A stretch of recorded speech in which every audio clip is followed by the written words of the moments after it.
083, start your message CAM. You can also call me. In fact, I wish you would.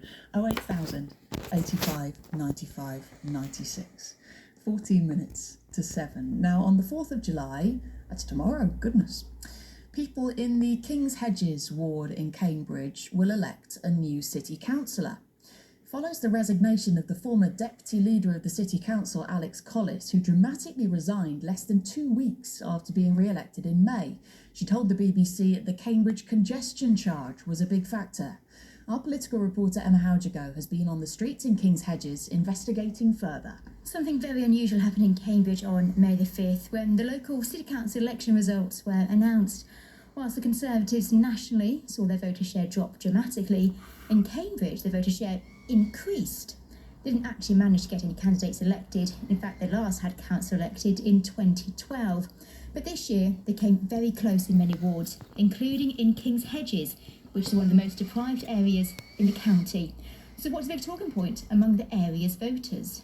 Congestion charge. So tell me about your thoughts on that. Well, the main reason is I'm really against it. My daughter's got special needs and she can't go on buses, so we've got to use the car for her clubs and everything. So if I've got to pay a fiver every time I go out, it's going to isolate her. And I just think that's wrong. It's taken away her freedom, everything. So people from outside Cambridge will benefit, but we as residents now are walking to the centre, cycling to the centre, taking children and grandchildren to school on their bikes, so we are doing our utmost. But if occasionally we will be punished by using a car, this will be really, really bad. Not only on our pockets, but also sort of emotionally, and we will feel restricted, not free. Don't get me to... I didn't think it would affect me, but my hubby goes to Chesterton once a week and back, and he said when he does that it's going to cost him like £5 one way. So no, not impressed. So let's hear from the candidates. Delaware Hussein is standing for the Conservatives and works as a taxi driver. They are worried about how they expend another £1,500 a year for congestion charge, £5 a day. And the van, lots of poor people, they're driving a van, they have to pay £10 a day. And all the local residents, businessmen, and they are worried about they have to pay £50 for every lorry a day. So that's the biggest concern of the people. They are not happy with it because we don't need any excuse to be taxes people. We have enough fund from city deal. So we are granted 1 billion city deal, but we have used only around 500 million, still 500 million in our pot. Why we cannot use this money to improve our public transport? Why we have to squeeze all the poorest people and making more money? And this is the devastation. A passionate message there from the Conservative candidate. Now, the Tories are the only political party who, across the board, from activists to MPs, oppose the idea of a congestion charge completely, something that appeared to cut through with the voters in May. But the other candidates have told us they're not happy with the current plans either. Elizabeth May is standing for the Green Party. We look at all new consultations, and we picked this up earlier on, and we looked at the proposals in detail, and we decided they were a little bit badly thought out, and we wrote an 11-page report to them discussing all the issues fully and suggesting alternative sources of revenue, such as workplace parking levy and possibly a tourist tax. But unfortunately, as it stands at the moment, is what they call a regressive tax. It will affect the poor people more than rich people. And Cambridge is notorious for being the city with the greatest disparity between rich and poor.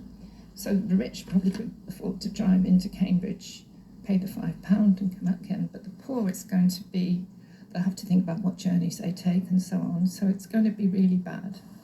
Now, the Green candidate is not the only one flagging up inequality. Former City Councillor Jamie DL is standing for the Liberal Democrats. We do have a lot of conversations about the GCP proposals for what they call a sustainable transport zone, what most people call a congestion charge. We're having a lot of long, detailed chats about that, really. I think people have felt a bit ignored so far in the process. I know, for one, I don't support the proposals that were put forward in August. I think they put far too big a financial burden on our community, and in a way that will really affect families who are already struggling during the cost of living crisis. So yeah, we are talking, we are listening, but at the same time, I think what also comes across is people really do want to see an improvement in public transport in the area. And one of the challenges we all have, I think, in local politics is starting to find a plan to deliver a fair funding model that will achieve that. And finally, the candidate defending the seat for Labour, Zarina Anwar, says she doesn't like the current proposals but wants to see more exemptions. This idea of the charge is a big concern on lots of residents' minds, understandably, and it is a concern in King's Hedges, and if I'm elected, I would be representing King's Hedges, so I would take on board residents' views. I have been giving out literature on the doorstep saying that I'm opposed to the current proposal, and that still stands. I am opposed to it. I think lots of considerations need to be made to amend it if this is still to go ahead. Considerations for low-income people, considerations for people who work shifts, who simply need to travel in peak times and are unable to work from home. So there's a lot of work that needs to be done, in my opinion. People in King's Hedges will get the chance to vote on Tuesday, July the 4th. The result won't affect control at the council, as Labour already have a very comfortable majority, but the message voters send to the council could have ramifications beyond the ward. Our political reporter Emma Howjago in King's Hedges. 7 minutes to 7, this is the New Radicals.